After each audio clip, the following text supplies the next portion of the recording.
আমাদের বাড়িতে একটা নিয়ম আছে অয়ন্তী, বাড়ির নতুন বউ বাসর রাতের পরের দিন সকালে নিজ হাতে সবার পাতে খাবার পরিবেশন করবে। কিন্তু তুমি শুধু পায়েসটা পরিবেশন করবে, পারবে না এটা করতে? পারবো মা। প্রায় 10 মিনিট পরে নুহাস নিচে নামে। যারাকে সোফায় বসা দেখে থমকে যায়। আজ 10 দিন পর মেয়েটিকে চোখের দেখা দেখতে পেয়েছে নুহাস। এতদিন বুকের ভেতরে যে শূন্যতা অনুভব করে এসেছিল সেটা যেন নিমেষে পূর্ণ হয়ে গেল। এদিকে যারাও নিমেষ ভোগেতে নুহাসের দিকে তাকিয়ে আছে। সামনে থাকা মানুষটা কেন তাকে এভাবে প্রতিনিয়ত যন্ত্রণা দিয়ে যাচ্ছে? তার একটুও মায়া জন্মায় না যারার প্রতি? এতটা কঠিন হৃদয়ের মানুষ কেন লোকটি? যারা এসব ভেবে নিচের ঠোঁট কামড়ে ধরে। চোখ দুটো টলমল করছে জলে। চোখের পলক ফেললেই হয়তো গড়িয়ে পড়বে নোনা জলটুকু। সারাপ একবার নুহাসের দিকে তো আরেকবার যারার দিকে তাকায়। সারাপ পরিস্থিতি সামাল দিতে কিছু বলতে নিবে তখনই যারা বসা থেকে উঠে এক প্রকার দৌড়ে সিঁড়ি বেয়ে নিজের ঘরে চলে যায়। নুহাস চোখ বন্ধ করে তপ্ত নিঃশ্বাস ছাড়ে। যারার মুখে স্পষ্ট ফুটে উঠেছিল বিরহের যন্ত্রণা। কিন্তু নুহাস অসহায় চাইলেও সে কিচ্ছু করতে পারবে না। এই বিরহের যন্ত্রণা সে শুধু চোখের দেখা দেখে যেতে পারবে, কমাতে পারবে না। সারাফ নুহাসের কাছে এসে নুহাসের কাঁধে হাত রেখে সরল গলায় বলে, আর কতদিন নিজেকে ধরে রাখবি নুহাস? যারাকে এইভাবে কষ্টটা না দিলেও কি হয় না? ও তোকে সত্যি মন থেকে ভালোবাসে। নুহাস আস্তে করে বলে, জানি। তাহলে কেন এভাবে কষ্ট দিচ্ছিস মেয়েটাকে? নিজের করে নিয়ে ওকে নুহাস। ভবিষ্যতে কি হবে এটা নিয়ে পড়ে থাকলে বর্তমানটা ধ্বংস হয়ে যাবে। কি ধ্বংস হয়ে যাবে? জাহিনের গম্ভীর গলার স্বর শুনে সারাফ আর নুহাস চমকে ওঠে। একে অন্যের দিকে চোখ বড় বড় করে তাকায়। এটা ভেবে জাহিন কিছু শুনে ফেলেনি তো। দুজনকে চুপ থাকতে দেখে জাহিন আবার বলে, কি ধ্বংস হয়ে যাওয়ার কথা বলছিলি তোরা? সারাফ মেকি হেসে বলে, আর বলো না ভাইয়া, আসলে ওকে বোঝাচ্ছিলাম যে শুধু রাজনীতি নিয়ে পড়ে থেকে জীবনটা ধ্বংস করে দিস না, একটু এন্টারটেনমেন্টও লাগে জীবনে। জাহিন সন্দেহের নজরে তাকিয়ে বলে, তাই বুঝি? জাহিনের ভেতরে না গিয়ে বলে, আচ্ছা যাই হোক, নুহাস ব্রেকফাস্ট করে নিয়ে তাড়াতাড়ি বের হতে হবে আমাদের। এমন সময় জোহরা বেগম বলেন, কোথায় যাওয়ার কথা বলছিস তুই জাহিন? জাহিন সোফায় বসতে বসতে বলে, নির্বাচন অফিসে একটা মিটিং আছে মা। আজকে কোনো মিটিং ফিটিং এ যেতে হবে না, আজকে বৌমাকে নিয়ে ওদের বাড়িতে যাবি। সমস্যা নেই, ওনাকে ওনার বাড়িতে দিয়ে আসবো আমি। জোহরা বেগম কপট রাগ দেখিয়ে বলে, দিয়ে আসবি মানে? তুই থাকবি না ওখানে? শিওর বলতে পারছি না, কাজ আছে আমার। তো কাজ টাজ আজকের জন্য বন্ধ। পারলে এসব রাজনীতি করাই বন্ধ করে দে। যে কাজের জন্য নিজের স্ত্রীকে সময় দিতে পারবি না সেই কাজ না করাই উত্তম। আজকে ওই বাড়িতে গিয়ে রাতে থাকবি, এটাই আমার শেষ কথা। জাহির কথা বাড়াতে চায় না মায়ের সাথে, তাই বলে, ঠিক আছে, সময় আসুক দেখা যাবে। এবার নাস্তা দাও, দেরি হচ্ছে আমাদের। দিচ্ছি। জোহরা বেগম কিচেনে চলে যান। আড়াল থেকে অয়ন্তী জাহিনের বলা প্রত্যেকটা কথা শুনে মনটা খারাপ হয়ে যায়। জাহিন যদি ওখানে গিয়ে রাতে না থাকে তাহলে তো মানুষজন খুব খারাপ ভাববে। গ্রামের মানুষ তো তিলকে তাল বাড়াতে একটু সময় নেবে না। কি করে অয়ন্তী জাহিনকে রাজি করাবে ওখানে রাতটা থাকার জন্য? নির্বাচন অফিসে এসে পৌঁছায় জাহিন। নির্বাচন অফিসের ভেতরে ঢুকে সোজা মিটিং রুমে প্রবেশ করে জাহিন। মিটিং রুমের মাঝ বরাবর লম্বা একটা টেবিল ফেলে রেখেছে। তার দুপাশে নেতাকর্মীদের জন্য আরামদায়ক চেয়ার রাখা। সকল নেতাকর্মীরা অনেক আগেই চলে এসেছেন, শুধু জাহিনের আসতে একটু দেরি হয়ে গেল। জাহিনকে দেখে নির্বাচন কমিশনার রশিদ আহমেদ বলেন, আরে জাহিন, চলে এসেছো? বসো বসো, তোমার অপেক্ষায় ছিলাম আমরা এতক্ষণ। জাহিন সোজা গিয়ে নিজের চেয়ারে বসতে খলিল তালুকদার ঠাট্টা করে বলেন, আসলে নতুন বিয়ে হয়েছে তো তাই একটু সময়টা মেনটেন করতে পারছে না, তাই না জাহিন? আর তার উপরে নতুন বউকে ছেড়ে কি আসা যায় বলুন? জাহিন ছোট ছোট চোখ করে খলিল তালুকদারের দিকে তাকিয়ে থেকে নিজের হাত ঘড়িতে সময় দেখে গম্ভীর গলায় বলে, এখনো 10:30 বাজতে আরো 3 মিনিট বাকি আছে ঘড়িতে। আর রইল সময় মেনটেন করার কথা, আমি সময়টা খুব ভালো করে মেনটেন করতে জানি মেয়র সাহেব, হোক সেটা বিয়ের আগে কিংবা পরে। আর আপনারও সময় মতো মুখে লাগা মানা দরকার, কারণ এই বয়সে আপনার মুখে সব কথা মানায় না। রশিদ আহমেদ পরিস্থিতি অবনতি যাতে না হয় তার আগেই বলেন, আচ্ছা আচ্ছা, এসব কথা বাদ দেন, এখন কাজের কথায় আসা যাক। সব নেতাকর্মীরা নড়ে চড়ে বসলেন। রশিদ আহমেদ আবারও বলা শুরু করেন, নির্বাচন কিন্তু দোরগোড়ায়, আর 3 মাস পরেই নির্বাচন। আর এবারে নির্বাচনটাতে একটু বেশি আলোড়ন সৃষ্টি করবে যখন জানতে পারবে জন নেতা জাহিন মেয়র পদে দাঁড়িয়েছে। খলিল তালুকদার তুচ্ছ গলায় বলেন। এখানে আলোড়ন সৃষ্টি হওয়ার কি আছে? আমি ঠিক সেটা বুঝতে পারলাম না। রশিদ আহমেদ বলেন, অবশ্যই আলোড়ন সৃষ্টি হবে, কারণ এই প্রথম কোনো তরুণ নেতাদের মাঝে কেউ একজন মেয়র পদে দাঁড়িয়েছে। নেতাকর্মীদের মাঝ থেকে একজন বিদ্রুপের স্বরে বলেন, শুধু দাঁড়ালেই তো হবে না, জনগণ সেটা গ্রহণ করবে কিনা সেটাও দেখতে হবে। খলিল তালুকদার এই কথায় সায় দিয়ে বলেন, একদম ঠিক বলেছেন। আর একজন অভিজ্ঞ নেতা যেটা বুঝতে পারবে সেটা নিশ্চয় নব্য নেতারা বুঝতে পারবে না, আমার ধারণা। জাহিন চুপচাপ বসে সবার কথা শুনছে। কেউ জাহিনের পক্ষে কথা বলছে, তো আবার কেউ জাহিনের বিরুদ্ধে কথা বলছে। রশিদ আহমেদ সবাইকে উদ্দেশ্য করে বলেন, জাহিন নিজের যোগ্যতায় মেয়র পদে দাঁড়ানোর সুযোগ পাচ্ছে। আর রইল অভিজ্ঞতার কথা, আমার মনে হয় প্রবীণ নেতাদের থেকে এখনকার নবীন নেতারাও কম বিচক্ষণ নয়। আর জনগণদের ওপর ছেড়ে দেন, তারা তাদের চায় নবীন নেতা নাকি নবীন নেতাদের। কেউ আর এই বিষয়ে কথা বলে না। খলিল তালুকদার দাঁতে দাঁত চেপে পুরো মিটিংটা শেষ করলো। যারা জানালার পাশে দাঁড়িয়ে গ্রিলের উপরে হাত রেখে নির্নিমেষ ভঙ্গিতে বাহিরের দিকে তাকিয়ে আছে আর বারবার দীর্ঘ নিঃশ্বাস ছাড়ছে। আখি যুগলের কার্নিশে জমে রয়েছে নোনা জল। অনেকটা সময় কান্না করার পর এখন মনে হচ্ছে বুকের ভেতর থেকে একটা চাপা কষ্ট একটু হলেও কমেছে। হঠাৎ করেই যারা নজর পড়ে আম গাছটার একটা ডালে দুইটা নাম না জানা হলদে পাখি বসে রয়েছে। দেখেই মনে হচ্ছে পাখি দুটো কপত কপতি হবে। একজন আরেকজনের পেছন পেছন গিয়ে ডালে বসছে। হয়তো ছেলে পাখিটা মেয়ে পাখিটার পেছন পেছন ডানা ঝাপটে যাচ্ছে, আর মেয়ে পাখিটা হয়তো তা উপভোগ করছে। অজান্তেই যারা রোষ্টদাহের কোণে হাসি ফুটে ওঠে। আচ্ছা, তার পেছন পেছন কেন নুহাস ঘুরে না এভাবে? যদি নুহাস তার পেছন পেছন ঘুরতো তাহলে যারা সেই সুন্দর মুহূর্তটা উপভোগ করতে পারত। কিন্তু নুহাস তো তাকে ভালোই বাসে না, বারবার তাকে ইগনোর করে যায়। নুহাসের তার প্রতি কি একটু মায়া জন্মায় না? নাকি সেসব মেয়েদের মতো এতটাও সুন্দরী না বলে নুহাস তাকে পছন্দ করে না? আচ্ছা, ভালোবাসায় কি সৌন্দর্যটাকে বেশি গুরুত্ব দেওয়া হয় নাকি নিজের মনকে? কোনটা? যারা তো নুহাসকে মন থেকে ভালোবেসে নিজের ছোট হৃদয়টাতে তার নাম লিখেছে, সে নাম চাইলেও সে মুছতে পারবে না। যারা এসব ভেবে ডুকরে কেঁদে ওঠে আর বলে, খুব খারাপ তুমি নুহাস ভাই, খুব খারাপ। তুমি বোঝাও না বোঝার ভান ধরো। আমাকে এভাবে কষ্ট দিচ্ছ তো দেখে নিও, তুমি এর চেয়ে 1000 গুণ কষ্ট ভোগ করবে।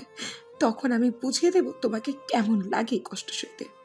সবাই মিটিং শেষে নির্বাচন অফিস ত্যাগ করে, কিন্তু জাহিনকে রশিদ আহমেদ থাকতে বলেন। সবাই চলে যাওয়ার পর জাহিন রশিদ আহমেদের নিজস্ব কেবিনে এসে বসে। রশিদ আহমেদ স্মিত হেসে বলেন, বাড়ির সবাই ভালো আছেন? জি আলহামদুলিল্লাহ, সবাই ভালো আছে। তোমার চাচ্চু সে কেমন আছে? জি ভালো আছেন। তোমার চাচ্চু কি এখনো নিজেকে দোষারোপ করে আয়ানের মৃত্যুর জন্য? জাহিন নিচু গলায় বলেন, হয়তো মনে মনে নিজেকে এখন দোষারোপ করে যাচ্ছে, কিন্তু সবার সামনে সেটা প্রকাশ করে না। জানি আরহানের মৃত্যুটা মেনে নেওয়ার মতো নয়, কিন্তু তুমি সাবধানে থেকো জাহিন। অনেকেই চায় না তুমি মেয়র পদে দাঁড়াও। সেটা আমি জানি। খলিল সাহেব কিন্তু কিছু একটা করতে পারেন। জাহিন তার চোখ মুখ দেখে যতটুকু বুঝতে পারলাম, তাই নির্বাচনের আগ পর্যন্ত সাবধানে থাকার চেষ্টা করবে। জি। এমন সময় জাহিনের ফোন বেজে ওঠে। জাহিন ফোনের স্ক্রিনে তাকিয়ে দেখে মা কল করেছে। জাহিন কলটা না ধরে কেটে দেয়। রশিদ আহমেদ তাদেরকে হেসে হেসে প্রশ্ন করেন, কি নববধূ কল করেছে নাকি? জাহিন মুস্কি হেসে বলে, না, মা কল করেছেন। তাহলে ফোনটা ধরো, হয়তো দরকারি ফোনও হতে পারে। জাহিন কল রিসিভ করতে ফোনের ওপাশ থেকে জোহরা বেগম রেগে বলেন, কল কেটে দিচ্ছিস কেন তুই বারবার? আর কই তুই? ও বাড়ি যাবি না অয়ন্তকে নিয়ে? জাহিন আস্তে করে বলে, যাবো তো, ওনাকে তৈরি হয়ে থাকতে বলো, আমি আসছি। কথাটা বলেই কল কেটে দেয় জাহিন। রশিদ আহমেদ বলেন, কি বলেছেন তোমার মা শ্বশুরবাড়িতে যাওয়ার জন্য? যাও যাও, শ্বশুরবাড়ি থেকে ঘুরে আসো। কথায় আছে শ্বশুরবাড়ি মধুর হাড়ি, সেই মধুতে কবজি ডুবিয়ে খেয়ে আসো। নতুন নতুন এই জামাই আদর পাবে, পরে কিন্তু এই জামাই আদর পাবে না। আর তোমার নতুন জীবনের জন্য শুভকামনা রইল। বউ ভাতে তো ব্যস্ততার জন্য যেতে পারলাম না, তাই ছোট্ট একটা গিফট তোমাদের দুজনের জন্য আমার তরফ থেকে। রশিদ আহমেদ ডেস্কের নিচ থেকে একটা ব্যাগ বের করে জাহিনের দিকে এগিয়ে দেয়। জাহিন তা দেখে বলে, এসবের কি দরকার ছিল শুধু শুধু? বেশি কথা বলো না তো। আর শুধু শুধু কি দরকার ছিল তাই দিয়েছি। এবার তুমি যাও, জলদি না হয় তোমার মা আবার ফোন করে তোমার উপর চোটপাট করা শুরু করে দিবেন না হলে। জাহিন নির্বাচন অফিস থেকে বের হয়ে গাড়িতে গিয়ে নুহাসের পাশে বসে। ড্রাইভিং সিটে নুহাস বসে আছে। নুহাস জাহিনের হাতে ব্যাগটা দেখে বলে, ব্যাগ? কিসের ব্যাগ এটা? রশিদ চাচু দিলেন বিয়ের উপহার। ও। জাহিন পেছনের সিটে ব্যাগটা রেখে সিট বেল্ট বেঁধে মাথাটা সিটে হেলিয়ে দিয়ে চোখ বন্ধ করে বলে, চলো এবার। মিটিং কেমন হলো? নুহাস গাড়ি স্টার্ট দিয়ে বলে। জাহিন চোখ বন্ধ অবস্থায় বলে, যেমন হওয়ার কথা ছিল। খলিল তালুকদার কি এবারও উল্টোপাল্টা কথা বলেছেন? বাদ দিন নুহাস এসব কথা। নুহাস আর কোনো কথা না বলে গাড়ি চালানোতে মন দেয়। জাহিন আগের ন্যায় চোখ বন্ধ করে রেখেছে। মাথায় ঘুরছে হাজারটা চিন্তা। ভবিষ্যতে কি হতে চলেছে সেই বিষয়ে সে অবগত নয়, তাই আগে থেকেই নিজেকে তৈরি করে রাখতে হবে সব পরিস্থিতিকে সামাল দেওয়ার জন্য। হঠাৎ গাড়ি ব্রেক করাতে জাহিন সামনের দিকে ঝুঁকে পড়ে আর নুহাসকে বলে, কি হলো, এভাবে গাড়ি ব্রেক করলি কেন? নুহাস সামনের দিকে তাকে হতভম্ব হয়ে বলে, ভাই দেখো। জাহিন নুহাসের কথা মতো সামনের দিকে তাকায়। মেয়র খলিল তালুকদার, তার ছেলে সাদিক তালুকদার, তাদের দলের কয়েকজন ছেলে দাঁড়িয়ে রাস্তায় কাজ করা দেখছে। যে রাস্তা 2 বছর ধরে অকাজ হয়ে পড়ে রয়েছে। রিক্সা কিংবা অটো এই রাস্তা দিয়ে গেলেই অ্যাক্সিডেন্ট হয়ে মানুষ আহত হতো, কিন্তু তারপরও মেয়র তা দেখেও কোনো পদক্ষেপ নিত না। সেই রাস্তা আজকে মেরামত করছে, তাও আবার স্বয়ং মেয়র সাহেব নিজে দাঁড়িয়ে থেকে। নুহাস জাহিনের দিকে তাকিয়ে বলে, এসব কি ভাই? জাহিন বাঁকা হেসে বলে, দাওয়াই তাহলে ভালো কাজেই দিয়েছে দেখা যায়। নুহাস অবাক হয়ে বলে, মানেটা খুব সোজা। ওই দিন মেয়র সাহেব আমাদের পার্টি অফিসে এসেছিলেন, তখন একটু দাওয়াই দিয়েছিলাম ওনাকে, কিন্তু ভাবতে পারিনি দাওয়াই এত জলদি প্রভাব ফেলে দেবে ওনার উপরে। নুহাস ভুরু কুচকে বলে, কিন্তু ভাই এসব লোক দেখানো কাজ দেখি তো ওই জনগণকে হাত করার চেষ্টা করছেন। জাহিন আবারও সিটে মাথা হেলিয়ে দিয়ে চোখ বন্ধ করে ভাবলেশীন হয়ে বলে, এবার মনে হয় না জনগণকে উনি আর হাত করতে পারবে। 10 বছরে জনগণ ওনার সম্পর্কে যা বোঝার বুঝে গিয়েছে। নুহাস কণ্ঠে গভীরতা এঁটে বলে, এই লোক গিরগিটিকেও হার মানিয়ে দিতে। 12:30টার দিকে জাহিন শেখ বাড়িতে এসে পৌঁছায়। জাহিনকে আর নুহাসকে দেখে জোহরা বেগম বলেন, এতক্ষণে আসার সময় হলো তোদের? মেয়েটা কখন থেকে তৈরি হয়ে বসে আছে। জাহিন তপ্ত নিঃশ্বাস ফেলে বলে, জ্যামে পড়ে গিয়েছিলাম মা, তাই দেরি হয়ে গেছে। ঠিক আছে ঠিক আছে, তাড়াতাড়ি তৈরি হয়ে নে, যা। জাহিন নিজের রুমে আসে। এসে দেখে বেডের উপরে লাগেজ রাখা, কিন্তু অয়ন্তী কোথায়? জাহিন ওয়াশরুম চেক করে ব্যালকনি চেক করে দেখে অয়ন্তী নেই। জাহিন টাওয়াল হাতে নিয়ে ওয়াশরুমে চলে যায়। ফ্রেশ হয়ে ওয়াশরুম থেকে বের হতেই দেখে অয়ন্তী লাগেজের চেন লাগানোর ট্রাই করছে, কিন্তু একা পারছে না। জাহিন ধীর পায়ে হেঁটে অয়ন্তীর পেছনে দাঁড়িয়ে হাত বাড়িয়ে চেনটা লাগিয়ে দেয়। আকস্মিক এমনটা হওয়াতে অয়ন্তী চমকে পেছন ফিরে তাকায়। জাহিনকে নিজের এতটা কাছে দেখে অয়ন্তীর বুকটা কেঁপে ওঠে। জাহিন অপলক দৃষ্টিতে তাকিয়ে আছে অয়ন্তীর দিকে।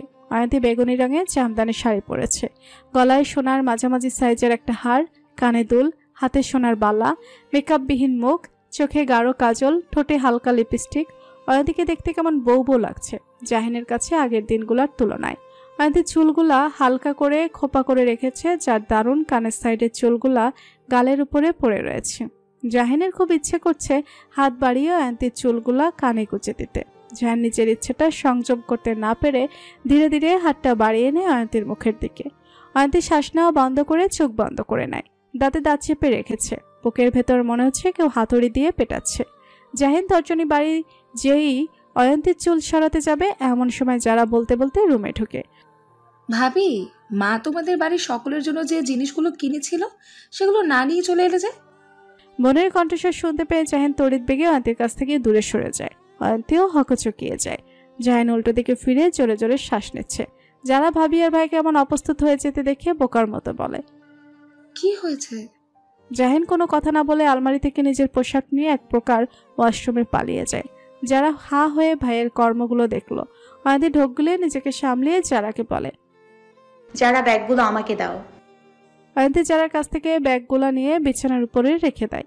যারা নির্বিকার ভঙ্গিতে বলে, এখানে ঠিক কি হয়েছে বুঝলাম না আমি, নাকি আমি ভুল সময় এই ঘরে চলে আসলাম? অয়ন্তী চোখ বন্ধ করে নেয়। যারা অয়ন্তীর মুখ দেখে ঠোঁট কামড়ে হেসে বলে, আমি বরং যাই এখন ভাবি, আমার নক করে আসা উচিত ছিল। কথাটা বলেই যারা দৌড়ে বের হয়ে যায়। অয়ন্তী দীর্ঘ নিঃশ্বাস ছেড়ে বেদের উপরে ধপ করে বসে পড়ে। একটুকে কি ঘটে গেল তার সাথে, সবটা কিভাবে যেন চোখের পলকে ঘটে গেল। চোখ মুখের এই অবস্থা কেন তোর? ভাইয়ের কথা শুনে যারা চমকে ওঠে। কি বলবে এখন ভাইকে? সবাইকে তো বলে দিয়েছে যে গত রাতে ঘুম হয়নি বলে চোখ মুখ এমন দেখাচ্ছে, কিন্তু ভাই কি তার এই কথা বিশ্বাস করবে? ভাই যে তার বড্ড চালাক। বোনকে চুপ থাকতে দেখে জাহিন পুনরায় বলে, কি হলো, কিছু জিজ্ঞেস করেছি তো আমি। আসলে ভাইয়া গতকাল রাত্রে ভালো ঘুম হয়নি তো, তাই এমন দেখাচ্ছে। জাহিন সন্ধিয়ান গলায় বলে, শুধু ঘুম হয়নি বলে চোখের মুখের এই অবস্থা নাকি? ভাই আমি সবকিছু গুছিয়ে গাড়িতে তুলে দিয়েছি। জাহিনের কথার মাঝে নুহাশ এসে কথাটা বলে। যারা এই সুযোগটা কাজে লাগিয়ে বলে, ভাইয়া আমি দেখে আসি ভাবি কেন এখনো আসছে না। যারা কথাটা বলেই দৌড়ে পালিয়ে যায়। নুহাশ যারাকে এভাবে দৌড়ে চলে যেতে দেখে জাহিনকে বলে, কি হচ্ছে যারা, এভাবে চলে গেল কেন? জাহিন প্যান্টের পকেটে হাত গুজে বলে, আমার প্রশ্নের উত্তর যাতে না দিতে হয় তার জন্য। কি উত্তর? চোখ মুখের এই অবস্থা কেন তা জিজ্ঞেস করেছিলাম। মনে হচ্ছিল কোনো কারণে হয়তো বোনটা আমার কান্না করেছে। নুহাশ আতঙ্কে উঠে এই কথাটা শুনে। যারা কান্না করছে, কিন্তু কেন? আচ্ছা, কান্না করার কারণটা সে নয় তো আবার? মেয়েটাকে কি সে একটু বেশি কষ্ট দিয়ে ফেলছে? আচ্ছা, যারা ভালোবাসার ডাকে একবারের জন্য সাড়া দিলে কি খুব বেশি ক্ষতি হয়ে যাবে? হয়তো হবে, নয়তো হবে না। হুট করে নুহাশ নিজের ভাবনা থেকে বেরিয়ে আসে। কি ভাবছিল সে এতক্ষণ এসব? এটা সম্ভব নয়, কিছুতেই সম্ভব না। কোথায় যারা আর কোথায় ও? মানানসইয়ের তো একটা ব্যাপার আছে। জাহিন নুহাশের ভাবাবেশে চেহারা দেখে বলে, কি ভাবছিস তুই? নুহাশ স্মিত হেসে বলে, হ্যাঁ কিছু না, চলো আমি গাড়ি পার্ক করে রেখেছি। জাহিন আর নুহাশ চলে যায়। যারা অয়ন্তীর কাছে এসে বলে, ভাবি হয়েছে তোমার? অয়ন্তী মাথায় ঘোমটা দিতে দিতে বলে, হয়ে গেছে। ঠিক আছে তাহলে চলো। যারা আমাদের সাথে গেলে হতো না, তাহলে ঘুরে আসতে পারতে। যারা মুস্কি হেসে বলে, না ভাবি, আমি যদি যাই তোমাদের সাথে তাহলে আহানও বায়না ধরবে আমাদের সাথে যেতে। আর আহানের আর কয়েকদিন পরেই বার্ষিক পরীক্ষা, আর তার উপর আমার প্রি টেস্ট পরীক্ষা সামনে। অয়ন্তী মুখ কালো করে বলে, আচ্ছা। রাগ করছো কেন? আমাদের পরীক্ষার পর তোমাদের বাড়িতে গিয়ে 1 মাস থেকে আসবো। অয়ন্তী হেসে বলে, ভবিষ্যতে দেখা যাবে তোমার কথার কতটুকু দাম। এবার চলো, না হলে আমার মা জননী আবার চেঁচামেচি করা শুরু করে দিবে। অয়ন্তী নিচে নেমে সবার কাছ থেকে বিদায় নিয়ে বের হয়ে যায় নিজের বাবার বাড়ির উদ্দেশ্যে। জাহিন ড্রাইভ করছে আর তার পাশে অয়ন্তী বসে আছে বাইরের দিকে মুখ করে। খুব টেনশনে আছে। গ্রামে গেলে গ্রামের মানুষরা কটু কথা তো বলবে, আর তার উপরে জাহিন বলেছে ওকে রেখে কিছুক্ষণ ওখানে থেকে চলে আসবে। এতে তো গ্রামের মানুষরা আরও কটু কথা বলবে। কি করে অয়ন্তী জাহিনে চলে আসাটা আটকাবে, সে ভাবনাতেই ডুবে আছে অয়ন্তী। হঠাৎ করে জাহিনের গাড়ির সামনে একটা লোক চলে আসে, আর জাহিন জলদি করে গাড়ি সাইড করে জোরে গাড়ি ব্রেক কষে। তাতে ভাবুক অয়ন্তী নিজের তাল সামলাতে না পেরে সামনের দিকে হেলে পড়তে নিলে জাহিন তাৎক্ষণিক অয়ন্তীর হাতটা জাপটে ধরে নিজের দিকে অয়ন্তীকে ঘুরিয়ে আনে। অয়ন্তী ভয়ে জোরে জোরে শ্বাস নিচ্ছে, ভয়ে গলা শুকিয়ে গেছে। জাহিন যদি তার হাতটা না ধরতো তাহলে হয়তো এতক্ষণ মাথা ফেটে যেত। জাহিন হতবাক হয়ে গেছে। দুইটা দুর্ঘটনার হাত থেকে সে এই মুহূর্তে বাঁচল। জাহিন উদ্গ্রীব কণ্ঠে অয়ন্তীকে বলে, আপনি ঠিক আছেন? অয়ন্তী ঢোক গিলে মাথা নাড়াতে নাড়াতে বলে, ঠিক আছি আমি। জাহিন অয়ন্তীর হাত ছেড়ে দিয়ে লক্ষ্য করে অয়ন্তী সিট বেল্ট লাগায়নি।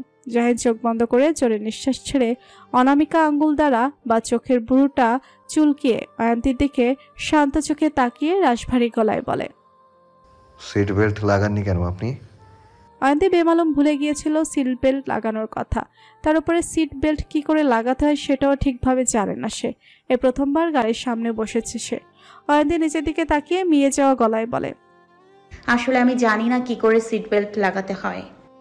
জাহিন তপ্ত নিঃশ্বাস ছেড়ে কপট রাগ দেখিয়ে বলে, আপনি এটা আমাকে আগে বলেননি কেন? যদি আগে বলতেন তাহলে তো এমনটা হতো না। আর আমিও খেয়াল করিনি। যদি খেয়াল করতাম তাহলে এমনটা হতো না। জাহিনের গলায় স্পষ্ট রাগ টের পাচ্ছে অয়ন্তী। এ প্রথমবার জাহিন অয়ন্তীর সাথে রাগের স্বরে কথা বলল, আর রাগ করাটাও যুক্তিসঙ্গত। আজ তার হঠকারিতার জন্য বড় একটা দুর্ঘটনা ঘটে যেতে পারত। অয়ন্তী অপরাধীদের মতো নিজের ঠোঁট কামড়ে থুতনি চিবুক অব্দি ঠেকিয়ে রেখেছে। জাহিন এক পলক অয়ন্তীর মুখের দিকে তাকিয়ে নিজের সিট বেল্ট খুলে অয়ন্তীর কাছে আসে সিট বেল্ট লাগানোর জন্য।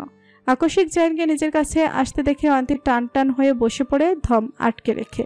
অয়ন্তীর কাছে আসতে আবারও সে মিষ্টি গন্ধের সুবাস এসে নাকে ধাক্কা দিল জাহিনের নাকে। কেমন যেন মাদকতায় ভরা এই মিষ্টি ঘ্রাণে ইচ্ছে হয় এই মিষ্টি ঘ্রাণটা নিজের সারার সঙ্গে মেখে নিতে। জায়ান ঝড় চলতেই হাত বাড়িয়ে অয়ন্তী সিট বেল্ট লাগিয়ে দিয়ে নিজের স্থানে এসে বসে শুকনো ঢোক গিলে নিজের সিট বেল্ট বেঁধে ড্রাইভ করায় মনোযোগ দেয়। হিয়ার আগের বসে দাঁতে দাঁত চেপে হাতে কলম নিয়ে খাতার সাদা কাগজে কলমের দাগ বসাচ্ছে খুব গভীরভাবে, যার দরুন খাতার পাতা ছিঁড়ে যাচ্ছে। আলায়া বেগম রুমে ঢুকে মেয়েকে এমন করতে দেখে ব্যগ্র গলায় বলে, এসব কি করছিস হিয়া? মায়ের গলায় স্বর শুনে হিয়া আরো রেগে গিয়ে আরো জোরে জোরে কলম দিয়ে দাগ কাটতে থাকে। এবার আলিয়া বেগম মেয়ের পাশে গিয়ে চাপা গলায় বলে, কি হয়েছে? হিয়া ডুকরে কেঁদে উঠে মায়ের কোমর জড়িয়ে ধরে কান্না ভেজা গলায় বলে, মা, আমি জাহিন ভাইয়ের পাশে ওই মেয়েটাকে সহ্য করতে পারছি না। আমি আজকে এই বাড়ি ছেড়ে চলে যেতে চাই। আমি শত চেষ্টা করলেও এবার কিছু হবে না, কারণ জাহিন ভাই যে এখন বিবাহিত, আর ভালোবাসা জোর করে পাওয়া যায় না। আমি না হয় জাহিন ভাইকে দূর থেকে ভালোবেসে যাব, জানি মেনে নিতে কষ্ট হবে, কিন্তু ধীরে ধীরে সবটা সয়ে যাবে। আর অয়ন্তী, ওর তো কোনো দোষ নেই। বিয়ে হওয়ার তো কথা ছিল রিহানের সাথে, কিন্তু রিহান পালিয়ে যাওয়াতে জাহিন ভাই বিয়েটা করতে বাধ্য হয়েছে। আর জন্ম মৃত্যু বিয়ে 3 বিধাতা নিয়ে। হয়তো আল্লাহ আমার জন্য আরো ভালো কিছু ব্যবস্থা করে রেখেছেন। আলিয়া বেগম মায়ের মাথা স্নেহের হাত বুলিয়ে বলে, শান্ত হ মা, এভাবে কান্না করিস না, তাহলে যে শরীর খারাপ করবে। হিয়া মায়ের কাছ থেকে সরে এসে বসা থেকে উঠে ব্যাগ নিয়ে কাপড় গুছাতে গুছাতে বলে, চলো আমরা আজকেই চলে যাই আমাদের বাসায়। এখানে থাকলে আমি অসুস্থ হয়ে যাব। আলিয়া বেগম অবাক চোখে তাকিয়ে মেয়েকে দেখছে। রাত পর্যন্ত প্রতিশোধ নিবে অয়ন্তীর কাছ থেকে বলে বেরিয়েছে। হঠাৎ করে মেয়েটার হলো কি? অবশ্য হিয়া যথেষ্ট ম্যাচিউর, তাই হয়তো রাগের বশে আগে বলে ফেলেছে। হিয়া কাপড় একা নিজেই গুছিয়ে বলে, চলো মা। কথাটা বলেই লাগেজ টানতে টানতে ঘর থেকে বেরিয়ে যায়। হিয়া লাগেজ নিয়ে ড্রয়িং রুমে আসে। ড্রয়িং রুমে বসে আজহার শেখ খবরের কাগজ পড়ছিলেন। ভাগ্নিকে এভাবে দেখে বসা থেকে উঠে বলে, এ কি হিয়া, তুমি ব্যাগ গুছিয়ে নিয়ে কোথায় যাচ্ছ? ছোট মামা, বাড়ি চলে যাচ্ছি। এত তাড়াতাড়ি কেন? এমনি মামা, ভালো লাগছে না। আজহার শেখ ভাগ্নির কাছে এসে মাথায় হাত বুলিয়ে বলে, যা হওয়ার হয়ে গেছে মামা, এটা নিয়ে পড়ে থাকলে হবে না। তোমার বাকি জীবনটা তো পড়েই রয়েছে, সেটা উপভোগ করো। আবেগের বশে ছোটখাটো ভুল হতেই পারে, তাতে এভাবে ভেঙে পড়লে চলবে? হিয়া কান্না আটকে বলে, ভেঙে পড়িনি মামা। যারা সবেমাত্র গোসল করে নিচে নেমেছে, চুল থেকে এখন টপ টপ করে পানি পড়ছে। হিয়াকে ব্যাগ সমেত দেখে বলে, এ কি আপু, ব্যাগ নিয়ে কোথায় যাচ্ছ? আহান খাবার টেবিল থেকে বলে, হিয়া আপু চলে যাচ্ছে, আমাদের বাসা নাকি আর ভালো লাগছে না হিয়া আপুর। যারা কিছু বলে না বুঝতে পারে কেন চলে যেতে চাইছে হিয়া। একতরফা ভালোবাসা জিনিসটা বড্ড যন্ত্রণাদায়ক, যে যন্ত্রণায় সে প্রতিনিয়ত সয়েছে। জোহরা বেগম আর রুনা আক্তার অনেক জোরাজোরি করলো, কিন্তু লাভ হলো না। এমনকি আজমল শেখকেও ফোন করে বোনের চলে যাওয়ার কথা বলল, কিন্তু বড় মামার কথাও মানল না হিয়া। হিয়া নিজের সিদ্ধান্তে অনড়। সে আজকে শেখ বাড়ি ছেড়ে চলে যাবে। কাউকে তো আর জোর করে আটকে রাখা যায় না, তাই আর কেউ আটকায়নি হিয়াকে। হিয়া আর আলেয়া বেগম সবার কাছ থেকে বিদায় নিয়ে খাওয়া দাওয়া না করেই চলে যায়। যারা ফুফু আর হিয়াকে বিদায় জানিয়ে সিঁড়ি বেয়ে উপরে উঠতে নিলেই মুখোমুখি হয় নুহাসের। নুহাস যারাকে দেখে থমকে যায়। এই 10 দিনে যেন যারা অনেকটা বড় হয়ে গেছে চোখের পলকে। দিন দিন যেন একজন পূর্ণবয়স্ক নারীতে পরিণত হচ্ছে তার চোখের সামনে থাকা সেই ছোট্ট যারা। যেই যারা জন্ম দেখেছে নুহাস, সেই ছোট্ট যারা কিনা তাকে মন দিয়ে বসেছে। মাঝে মাঝে নুহাসের বড্ড হাসি পায় যারার এমন পাগলামো দেখে। তার বয়স থেকে গুনে গুনে 10 বছরের একটা প্রাপ্তবয়স্ক একটা ছেলেকে মন দিয়ে বসলো মেয়েটা। নুহাসের হাসি দেখে যারার গা জ্বলে যাচ্ছে। মন চাইছে নুহাসের কপাল ফাটিয়ে দিতে, যেভাবে ছোটবেলায় একবার ফাটিয়েছিল রাগের বশে ব্যাট দিয়ে। সেই কপাল ফাটার দাগটা এখনো জলজল করছে নুহাসের কপালের বা সাইডে। যারা রেগে বলে, তুমি আমার ক্যাপলার মতো হাসছো কেন? নুহাস থতমত খেয়ে যায় যারার কথা শুনে। পরক্ষণে নিজেকে সামলে নিয়ে বলে, না এমনি। মুহূর্তের মাঝে যারার গলার স্বর নরম হয়ে এলো। খুব মজা পাচ্ছ না? মানে? যারা নিঃশব্দে হেসে বলে, কিচ্ছু না, আর মানেটা বোঝাতে আমি হয়তো অক্ষম। যে বুঝেও না বোঝার ভান ধরে তাকে হাজার চেষ্টা করলেও বোঝানো যায় না। কথাটা বলে যারা সিঁড়ি বেয়ে বড় বড় পা ফেলে নিজের ঘরে চলে যায়। নুহাস যারা চলে যাওয়ার পথে নির্নিমেষ ভঙ্গিতে তাকিয়ে থাকে। সত্যি সে বুঝেও না বোঝার ভান করে। যে পরিবার তাকে আশ্রয় দিয়েছে, পরিবারে একজন সদস্য বানিয়েছে, সেই পরিবারের আদর মেয়ের দিকে কি করে নজর দিবে সে? প্রায় 3 ঘন্টা জার্নি করে অয়ন্তী নিজের বাবার নেড়ে এসে পৌঁছায়। আগে থেকে বাড়ির সবাই অপেক্ষা করছিল ওদের জন্য, আর তার সাথে আছে প্রতিবেশীরা। অয়ন্তী গাড়ি থেকে নামতেই ফাইজ দৌড়ে এসে বোনের কোমর জড়িয়ে ধরে। ফাতেমা আক্তার মেয়ের কাছে এসে কোমল গলায় বলে, কেমন আছিস মা? অয়ন্তী মিষ্টি হেসে বলে, ভালো আছি মামুনি। অন্যদিকে জাহিন উঠোনের এক সাইডে গাড়ি পার করে গাড়ি থেকে নামতে হামিদ খন্দকার এগিয়ে আসেন। জাহিন শ্বশুরমশাইকে দেখে সালাম দেয়। হামিদ খন্দকার সালামের উত্তর দিয়ে জাহিনকে বলেন, চলো বাবা, ঘরে চলো, অনেকটা জায়গা জার্নি করে এসেছো। জাহিন পা বাড়ায় ঘরের দিকে। তখনই কানে ভেসে আসে ফিসফিসিয়ে বলা কথাগুলো। আরেকজন বলে, আরে এই ছেলেটা কি অয়ন্তীর জামাই হওয়ার কথা ছিল নাকি?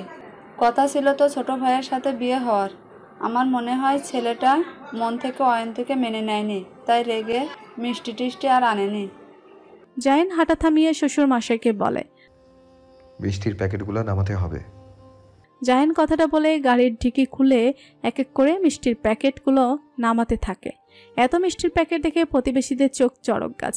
জাহিনের মনে ছিল না গাড়ি থেকে মিষ্টি নামানোর কথা। এত মিষ্টির প্যাকেট দেখে হামিদ খন্দকার বলেন, এত মিষ্টি কেন বাবা? জাহিন এক নজর প্রতিবেশীদের দিকে তাকিয়ে মুচকি হেসে বলে, প্রথমবার শ্বশুর বাড়ি এসেছি, খালি হাতে তো আর আসা যায় না। ঠিক আছে বাবা, তুমি ঘরে যাও, আমি এগুলো নেয়ার ব্যবস্থা করছি। জাহিন ঘরে আসতেই অয়ন্তী তাকে নিজের রুমে নিয়ে যায়। জাহিন এই রুমে এই নিয়ে 2 বার আসলো। প্রথমবার এসে ছিল বিয়ের দিন, আর এখন। অয়ন্তী লাগেজ থেকে জাহিনের পোশাক বের করে বলল, ফ্রেশ হয়ে নিন। জাহিন ভুরু কুচকে তাকিয়ে আছে অয়ন্তীর দিকে। অয়ন্তী ভয়ে ভয়ে বলে, কি হয়েছে? আপনি কি এখনো আমার উপর রেগে আছেন ওই ঘটনার জন্য? আমি সত্যি বুঝতে পারিনি এমনটা হবে। জাহিন কিছু না বলে অয়ন্তীর কাছ থেকে নিজের জামা কাপড় নিয়ে ফ্রেশ হতে চলে যায়। অয়ন্তীর মন খারাপটা হয়ে যায়, জাহিন নিশ্চয়ই তার উপরে রেগে আছে। এমন সময় ফাতেমা আক্তার চেঁচিয়ে বলেন, অয়ন্তী, তোর চাচিরা তোর সাথে দেখা করতে এসেছে। অয়ন্তী বসার ঘরে আসতেই একজন মহিলা বলে ওঠেন, কি অয়ন্তী, কেমন আছিস? আর জামাই কোথায়? উনি ফ্রেশ হতে গেছেন। তা বলছিলাম, জামাই মেনে নিয়েছে তো তোকে? এভাবে বিয়ের সাথে হলে তো আবার ছেলেরা মেনে নেয় না। ফাতেমা আক্তার বলেন, না না, জাহিন এমন ছেলে নয়। আরেকজন ঠাট্টা ছলে বলে, সে তো আমরা আর ভেতরে ঢুকে দেখিনি, কার মনে কি আছে। আরো নানা রকমের কথাবার্তা বলেন তারা। অয়ন্তী চুপচাপ দাঁড়িয়ে আছে। সে জানতো এমন পরিস্থিতির মুখোমুখি হতে হবে তাকে। আর কিছুক্ষণ পরে জাহিন অয়ন্তীর খুঁজে বসার ঘরে আসে।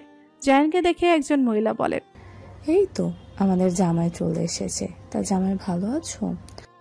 জাহিন মুস্কি হেসে বলে, জি আলহামদুলিল্লাহ ভালো আছি।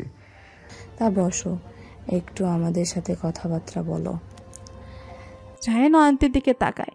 অয়ন্তীর চেহারা দেখে বুঝতে পারলো এখানে নিশ্চয়ই মহিলারা কিছু বলেছেন, যার জন্য মেয়েটা এভাবে কাচুমুচু হয়ে দাঁড়িয়ে আছে। আর গ্রামের মহিলারা তো কথা বলতে ওস্তাদ। জাহিন গিয়ে সোফায় বসতে ফাতেমা আক্তার বলেন, তোমরা কথা বলো, আমি চা নিয়ে আসি। ফাতেমা আক্তার চলে যেতে বলা শুরু করলো, তা আমাদের মেয়েকে কেমন লাগে বাবা তোমার? পছন্দ টছন্দ হয়েছে তো? যেভাবে তোমাদের বিয়েটা হয়েছে তাতে তো একেবারে গ্রামে হিড়িক পড়ে গেছে। সবাই এক কথায় বলেছে হামিদ মাস্টারের মেয়ে এমনভাবে বিয়ে হয়েছে যা গ্রামে আগে কখনো ঘটেনি, আর ঘটবেই বা কি করে? সবার কপাল তো ওর মতো নয়। জাহিন নিচের দিকে তাকিয়ে কিছু একটা ভেবে নিল। আপনি একটু আগে আমাকে প্রশ্ন করেছিলেন যে অয়ন্তীকে আমার কেমন লেগেছে, তাই তো? তো তার উত্তরটা আমি দেই। অয়ন্তী প্রতিবেশী চাচিরা জাহিনের কথায় কিছুটা অবাক হয়। জাহিন ঠোঁটের কোণে হাসি রেখে বলে, বিশ্বাস করুন, অয়ন্তীকে আমার কাছে একেবারে নরম মোমের মতো লেগেছে, যাকে স্পর্শ করলে আমার উত্তাপ পেয়ে গলে যায়। এখন বলুন, সেই নরম মোমের মতো মেয়েকে কি পছন্দ না করে থাকা যায়? আর তার উপরে 3 কবুল পরে বিয়ে করেছি। এই 3 কবুলের তো একটু মর্যাদা দিতে হবে, তাই না? তাই বলছি আমাদের সম্পর্ক নিয়ে এত মাথা ঘামাতে হবে না আপনাদের, বুঝলেন? অয়ন্তী হাঁ করে জাহিনের দিকে তাকিয়েছে। এই লোক কি বলছে? এসব সবার সাথে লজ্জা শরমের মাথা খেয়েছে নাকি? আর স্পর্শ করলে ওনার উত্তাপ পেয়ে গলে যায় মানে? এখনো তো ঠিক মতো স্পর্শই করেনি, তাকে গলে যাওয়া তো দূরের কথা। জাহিনের মুখে এমন কথা শুনে একজন আরেকজনের মুখের দিকে হতবাক হয়ে তাকিয়ে আছেন। জাহিনের কথাটা ঠিক তাদের বোধগম্য হচ্ছে না। একটা ছেলে যে তার পছন্দের কথা এভাবে প্রকাশ করতে পারে তারা সেটা জানতো না। জাহিন ঠোঁট টিপে হেসে গলা ছেড়ে বলে, আর কি কথাবার্তা বলবেন আপনারা আমার সাথে? আমার আবার কথাবার্তা বলতে ভালোই লাগে। আসলে কি বলুন তো, রাজনীতি করি তো, রাজনীতির মাঠে ভাষণ দেওয়াটা আর কথা বলাটা আমি খুব ভালো করেই জানি। সে যেই ধরনের কথাই হোক, আমি সব কথাতেই 100-তে 100। একজন মহিলা হতভম্ব হয়ে বলে, না বাবা, আর কোনো কথাবার্তা নেই তোমার সাথে। জাহিন বসা থেকে উঠে দাঁড়িয়ে বলে, ঠিক আছে, তাহলে আমি ভেতরে যাই। আর আমি যাওয়ার পর আপনারা পুনরায় আলাপ আলোচনা শুরু করতে পারেন আমাকে নিয়ে, আমি এতে কিচ্ছু মনে করবো না। মহিলা 3 জন আরো হতবাক হয় জাহিনের। জাহিন দুকদম এগিয়ে অয়ন্তীর দিকে ফিরে বলে, অয়ন্তী, একটু রুমে আসুন। অয়ন্তী রোবটের মতো জাহিনের পেছন পেছন চলে যায়। জাহিন আর অয়ন্তী চলে যেতেই একজন মহিলা বলে ওঠেন, আরে এই ছেলে তো দেখি বড্ড মুখ পাতলা মানুষ। আরেকজন বলে ওঠেন, একদম ঠিক বলছো। এই ছেলের সামনে বেফাস কোনো কথা বললেই নিজেদেরই সম্মান নিয়ে টানাটানি শুরু হয়ে যাবে। ফাতেমা আক্তার চায়ের ট্রে নিয়ে এসে টেবিলের উপরে রেখে ভাবিদের মুখের এমন হতবিহ্বল অবস্থা দেখে বলেন, কি হয়েছে? কি আর হবে, তোমার মেয়ের জামাই 100-তে 100। ফাতেমা আক্তার মুস্কি হাসি দিয়ে চায় গিয়ে দেয়। বুঝতে পেরেছে জাহিন নিশ্চয়ই একেবারে ওদের মুখে ঝামা ঘষে দিয়েছে। অয়ন্তী রুমের ভেতরে ঢুকে নিচু গলায় বলে, কেন ডেকেছেন? জাহিন ব্যাগ থেকে ল্যাপটপ বের করতে করতে বলে, এমনি ডেকেছি। অয়ন্তী ক্ষীণ গলায় বলে, এমনি কেউ ডাকে? জাহিন অয়ন্তীর দিকে পূর্ণ দৃষ্টি নিক্ষেপ করে বলে, আমি ডাকি। আর আপনাকে এখানে নিয়ে আসার মূল কারণ হলো ওখানে যাতে আর অস্বস্তিতে পড়তে না হয়, তার জন্য। মুখ ফুটে তো কিছু বলতে পারবেন না ওনাদেরকে, তাই এখানে নিয়ে আসলাম। অয়ন্তী অভিভূত হয়ে জাহিনের দিকে তাকালো। জাহিন তাকে নিয়ে এতটা ভাবে, তাদের তো মাত্র কয়েকদিন হলো পরিচয় হলো, আর তাতেই জাহিনের এত চিন্তা তাকে নিয়ে। জাহিন ল্যাপটপ হাতে নিয়ে টেবিলের উপরে রেখে চেয়ারে বসে। অয়ন্তীর নিজেকে খুব ভাগ্যবতী মনে হচ্ছে, কিন্তু আদৌ কি জাহিন তার মতো একটা মেয়েকে ডিজার্ভ করে? তাদের মাঝে তো আকাশ পাতাল তফাৎ। অয়ন্তী এসব চিন্তা করে তপ্ত নিঃশ্বাস ছেড়ে বলে, খাবেন না? জাহিন কাজ করতে করতে বলে, একটু পরে খাবো। কিন্তু বেলা তো গড়িয়ে যাচ্ছে, একটু পরেই সন্ধ্যা হয়ে যাবে। আপনি যান, আমি আসছি। অয়ন্তী চলে যেতে নিলে আবারও ফিরে আসে। জাহিন অয়ন্তীকে আবারও আসতে দেখে বলে, কিছু বলবেন? আসলে বলছিলাম, আপনি কি চলে যাবেন খাওয়া দাওয়া করে? জাহিন ল্যাপটপের দিকে নজর রেখে বলে, কি মনে হয় আপনার? প্লিজ আজকের রাতটা থেকে যান। যদি এভাবে চলে যান তাহলে বাবা আর মামনি খুব কষ্ট পাবে। জাহিন ঘাড় বাঁকিয়ে অয়ন্তীর দিকে ফিরে শীতল গলায় বলে, আপনি কষ্ট পাবেন না অয়ন্তী? অয়ন্তী হকচকে উঠল জাহিনের মুখে আকস্মিক এমন কথা শুনে। কি উত্তর দিবে জাহিনের প্রশ্নে এবার সে? আর সত্যি কথা বলতে অয়ন্তী ভীষণ কষ্ট পাবে জাহিন যদি এভাবে চলে যায়, কিন্তু অয়ন্তী মুখ ফুটে কিছু বলতে পারছে না। জাহিন পুনরায় বলে, কি হলো বলুন, আপনি কষ্ট পাবেন না আমি চলে গেলে? অয়ন্তী মাথা নিচু করে ঠোঁটে কামড় ধরে চোখ বন্ধ করে আস্তে করে বলে, কষ্ট পাবো। জাহিন জিব্বা দ্বারা ওষ্ঠদ্বয় ভিজিয়ে অধর কোণে হাসি রেখে বলে, তাহলে তো যাওয়া সম্ভব নয়। যেই কাজটা স্বামী করলে স্ত্রী কষ্ট পাবে, সেই কাজটা স্বামী কি করতে পারে বলুন? যাব না আমি, আজকে রাতটা এখানেই থাকবো। তাই এত চিন্তা করে মাথায় প্রেশার ক্রিয়েট করবেন না। অয়ন্তী জাহিনের কথা শুনে মুগ্ধ নয়নে তাকিয়ে রইল জাহিনের পানে। এ লোকটা এত ভালো কেন? তাকে এত কেয়ার করে কেন? জাহিন পুনরায় বলে, আপনি গিয়ে খাবার সার্ভ করেন, আমি আসছি। অয়ন্তী হোম বলে চলে যায়। অয়ন্তী চলে যেতে জাহিন হাতের কোনোই টেবিলের উপরে রেখে 4 আঙুল ঠোঁটের উপরে রেখে সশব্দ হেসে ওঠে। অয়ন্তী এসে দেখে যারা এসেছিল তারা চলে গেছেন। হামিদ খন্দকার বাজারে গেছেন আরও কিছু জিনিস কিনে আনার জন্য। আর ফাইজ গ্রামের ছেলেদের সাথে খেলায় মগ্ন। অয়ন্তী রান্নাঘরে গিয়ে দেখে ফাতেমা আক্তার তরকারি গরম করছেন মাটির চুলায়। অয়ন্তী মামনির কাছে এসে বলে, মামুনি খাবার দিয়ে ফেলো। দাঁড়া মা, গোশতের তরকারিটা গরম হয়ে গেছে। তোরা আসতে এত দেরি করলি যে, সব খাবার ঠান্ডা হয়ে গেছে। ঠিক আছে, তরকারিটা তুমি গরম দিয়ে নিয়ে আসো, আমি বরং প্লেটগুলো বের করি। অয়ন্তী রান্নাঘর থেকে বের হয়ে দেখে লিজা আসছে, হাতে একটা ব্যাগ। লিজা অয়ন্তীকে দেখার সাথে সাথে দৌড়ে এসে অয়ন্তীকে জড়িয়ে ধরে বলে, কেমন আছিস বান্ধবী? অয়ন্তী লিজাকে নিজের কাছ থেকে সরিয়ে 2 হাত বুকে বেঁধে কপট রাগ দেখিয়ে বলে, এতক্ষণে আসার সময় হলো তোর? লিজা অনুরাগী গলায় বলে, করছিস কেন বিবাহিত মহিলা? তোর দেবরের শার্ট ঠিক করার চক্করে দেরি হয়ে গেছে। অয়ন্তী ভুরু কুচকে বলে, শার্ট? কিসের শার্ট? আরে এই যে সারাফ ছেলেটার শার্টটা। ও, বোতামগুলো লাগিয়ে দিয়েছি কিন্তু লিপস্টিকের দাগটা ওঠেনি, তাই সুতো দিয়ে একটা ডিজাইন করে দিলাম। দেখি কেউ ডিজাইন করেছিস? লিজা বের করে অয়ন্তীর হাতে শার্টটা দেয়। অয়ন্তী কারুকাজটা দেখে ছোট ছোট চোখ করে লিজার দিকে তাকায়। লিজা অয়ন্তীর তাকানো দেখে আমতা আমতা করে বলে, এভাবে তাকাচ্ছিস কেন তুই? লাভ আকৃতির ডিজাইন বাবা। আরে এছাড়া কোনো ডিজাইন মাথায় আসেনি, তাই এটা দিয়ে দিয়েছি। আর দেখতে কিন্তু সুন্দর লাগছে, তাই না? বুঝলাম বুঝলাম। আচ্ছা বাদ দে এসব কথা, আগে বল গতকাল রাত্রে কি হলো? কথাটা বলে লিজা নিজের কাঁধ দ্বারা অয়ন্তীকে ধাক্কা দেয়। অয়ন্তী উদাস গলায় বলে, হবে, কিছু হয়নি। হবে হবে, ঠিক হবে, একটু ধৈর্য ধরো বালিকা। হয়েছে, এবার চল। বলেই দুজনে ঘরে চলে গেল। গোধূলি বেলা, সূর্য পশ্চিম আকাশে হেলে পড়েছে। আর কিছুক্ষণ পরে শহরটা রাতের আধারে ডুবে যাবে। তার মাঝ দিয়ে রিহান হুটি আর মুখে মাস্ক পরে হাতে খাবারের প্যাকেট নিয়ে আপন মনে ফুটপাত ধরে হেঁটে যাচ্ছে। হঠাৎ করেই কারোর সাথে ধাক্কা লেগে যাওয়াতে রিহানের হাত থেকে খাবারের প্যাকেট গিয়ে পড়ে পাশে থাকা। থেমে যায় রিহানের বলে। তার সামনে দাঁড়িয়েছে গৌরবর্ণের এক যুবতী কন্যা। মেয়েটির চোখে মুখে ফুটে যাচ্ছে ভয়ের ছাপ আর জোরে জোরে ক্রমাগত নিঃশ্বাস নিচ্ছে। রিহানকে চুপ মেরে যেতে দেখে মেয়েটি চিকন গলায় বলে, সরি, আসলে আমি বুঝতে পারিনি। আসলে আমার হোস্টেলে আর 20 মিনিট পরে তালা দিয়ে দেবে, তো তাই এভাবে দৌড়ে যাচ্ছিলাম। কিন্তু প্রতিমুখে যে আপনার সাথে এভাবে আমার ধাক্কা লেগে যাবে এটা বুঝতে পারিনি। রিহান হাঁ করে মেয়েটির দিকে তাকিয়ে আছে। দেখতে যেমন সুন্দরী ঠিক তেমনই গলার স্বরটাও একেবারে অপূর্ব মনে হচ্ছে। মেয়েটির গলা দিয়ে মধু বের হচ্ছে। এই মেয়েটিকে তো রিহানের চাই, অন্তত প্রতি প্রহরে এমন মধুময় গলার স্বর শোনার জন্য। রিহান আনমনে ডান হাত দিয়ে বুকের বাঁ পাশটা ধরে আস্তে করে বলে, ইস। মেয়েটি বলল, কিছু বলবেন? বিশ্বাস করুন আমি সত্যি দুঃখিত। রিহান নিজের ঘর থেকে বের হয়ে আসে। আশপাশটা ঘাড় ঘুরিয়ে দেখে গম্ভীর গলায় বলে, সরি বললেই কি সব সমস্যার সমাধান হয়ে যাবে? এখানে জানেন কত টাকার খাবার ছিল? মেয়েটি দ্রুত গলায় বলে, কত টাকার খাবার হবে এখানে? 100 টাকার খাবার হবে নিশ্চয়ই। আমি যেহেতু আপনার ক্ষতি করেছি, তাহলে আমি এর ক্ষতিপূরণ দিচ্ছি, দাঁড়ান।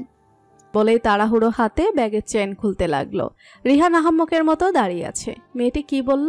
এখানে 100 টাকার খাবার আছে? মানে তাকে দেখে কি এমন মনে হয় সে 100 টাকা দিয়ে ডাল ভাত খাওয়ার মতো লোক? রিহান নিজের সাজ পোশাকের দিকে তাকায়। না, সাজ পোশাক তো ঠিকই আছে। তাহলে মেয়েটি রিহানের দিকে 100 টাকার নোট এগিয়ে দিয়ে বলে, এই নিন আপনার ক্ষতিপূরণ। রিহান হতবাক হয়ে বলে, আচ্ছা, আপনার কি মনে হয় এখানে 100 টাকার খাবার ছিল? তাহলে কত টাকার খাবার ছিল? মোট 800 টাকার খাবার ছিল। মেয়েটি চোখ বড় বড় করে বলে, কি 800 টাকার খাবার? জি, আমি আপনার কাছে টাকা চাইতাম না, কিন্তু আপনি টাকার গরম দেখালেন।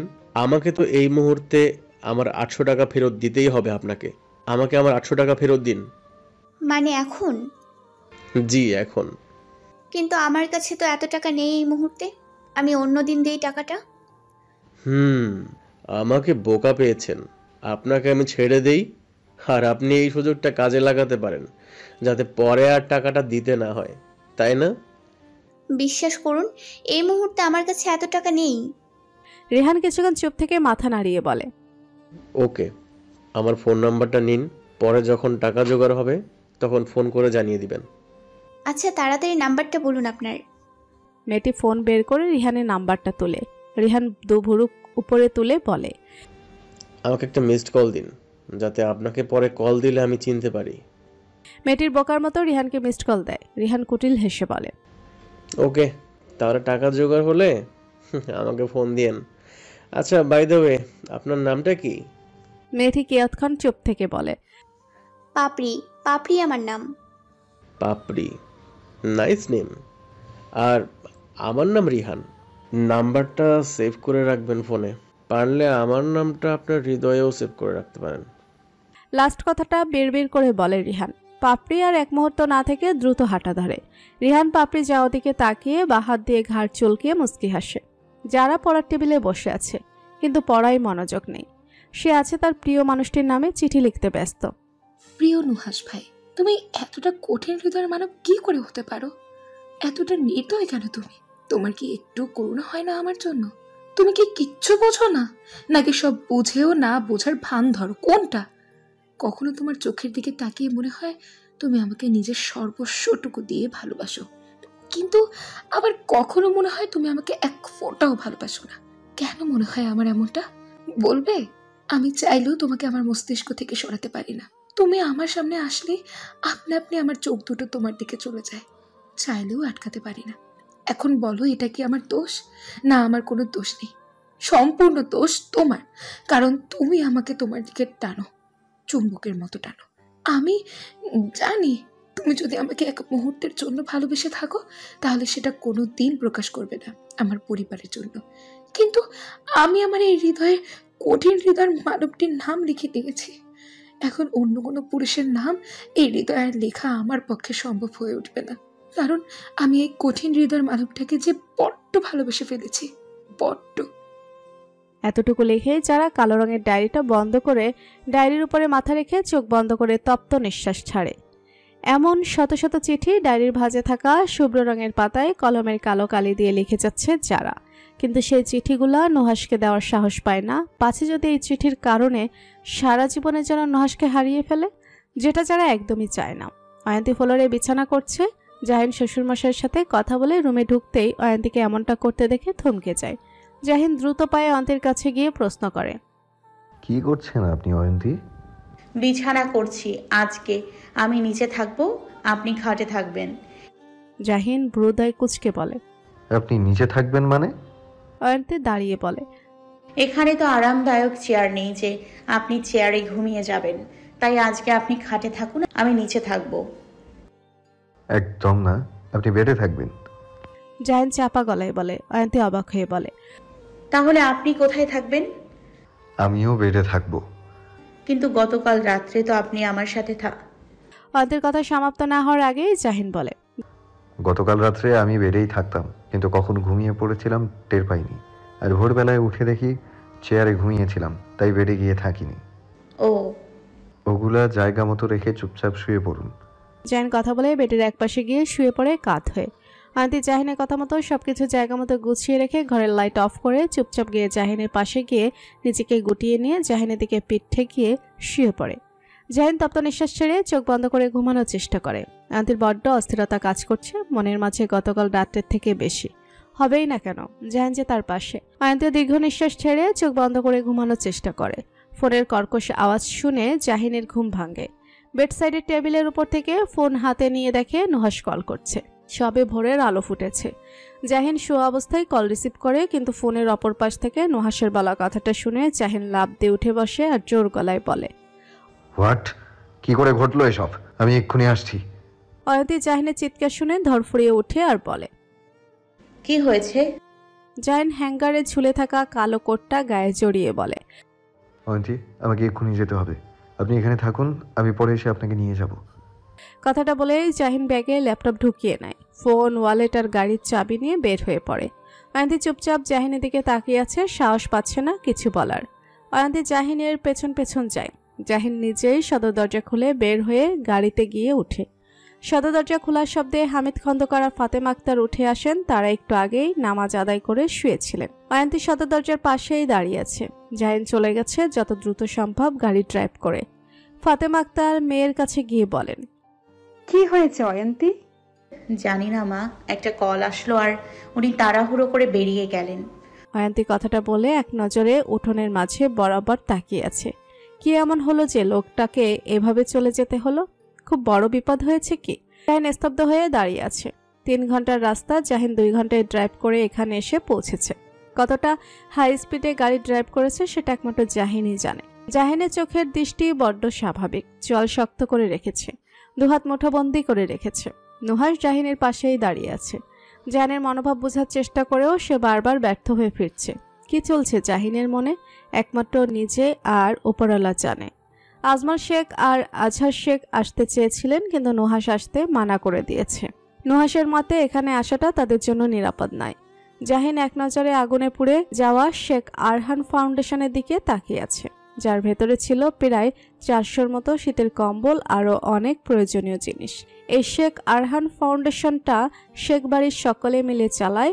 বিশেষ করে জাহিন এটা নিজের সর্বস্ব দিয়ে আগলে রেখেছে।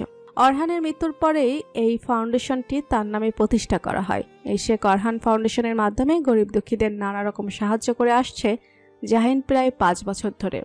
আজকে সেই শেখ অরহান ফাউন্ডেশনের এই অবস্থা।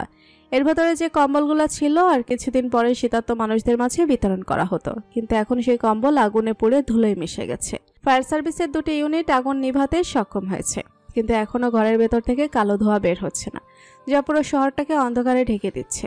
চারপাশে মানুষজন উৎসুক নয়নে তাকিয়ে তা দেখছে। এর মাঝে সাংবাদিকরা এসে জাহিনকে ঘিরে ধরেছে, নানা রকমের প্রশ্ন করছে। আগুন লাগানোর পেছনে কাদের হাত আছে বলে ধারণা করছে। যেখানে আগুন লাগার কোনো প্রশ্নই আসে না, সেখানে আগুন লেগেছে, তা আবার ভোর রাতের দিকে। সবাই ভেবে নিয়েছে এটা নিশ্চয়ই বিরোধী দলের কাজ, কিন্তু সাংবাদিকদের একটা প্রশ্নের উত্তরও দিচ্ছে না জাহিন। চুপচাপ কাঠের মতো দাঁড়িয়ে আছে। নুহাশ পরিস্থিতি সামাল দেওয়ার জন্য সাংবাদিকদের বলে, এই বিষয়ে আপনাদের সাথে পরে কথা বলি, এক্সকিউজ মি। কথাটা বলে নুহাশ চাপা স্বরে জাহিনের কাছে গিয়ে বলে, ভাই চলো এখান থেকে, যা হওয়ার হয়ে গেছে। কথাটা বলেই নুহাশ জাহিনের বাহু ধরে নিয়ে যায় আর ইশারা করে দলের অন্য ছেলেদেরকে বলে পরিস্থিতি সামাল দিতে।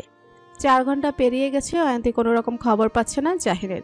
অয়ন্তী যারাকে ফোন করেছে, কিন্তু যারা বা শেখ বাড়ির অন্য কেউ ফোন ধরছে না। অয়ন্তীর টেনশনে অবস্থা খারাপ হয়ে গেছে, চোখ মুখ শুকিয়ে গেছে মেয়েটার। অয়ন্তী চুপচাপ সদর দরজায় থাকা সিঁড়ির উপরে বসে আছে আর একের পর এক প্রতিবেশীরা এসে খোঁচা মেরে কথা বলে যাচ্ছে। আর নিতে আসবে না এই অপয়া মেয়েকে, না হলে কোনো ছেলেকে এভাবে সাত সকাল বউকে রেখে ছেড়ে চলে যায়। প্রথমে ছেলেটাকে হয়তো আবেগের বশে বিয়েটা করেছে, কিন্তু এখন হয়তো বুঝতে পেরেছি এটা ভুল করেছে, তাই তো এভাবে ফেলে রেখে চলে গেছে। তোর কপালে সুখ নইল অবন্তী, সুখ নেই।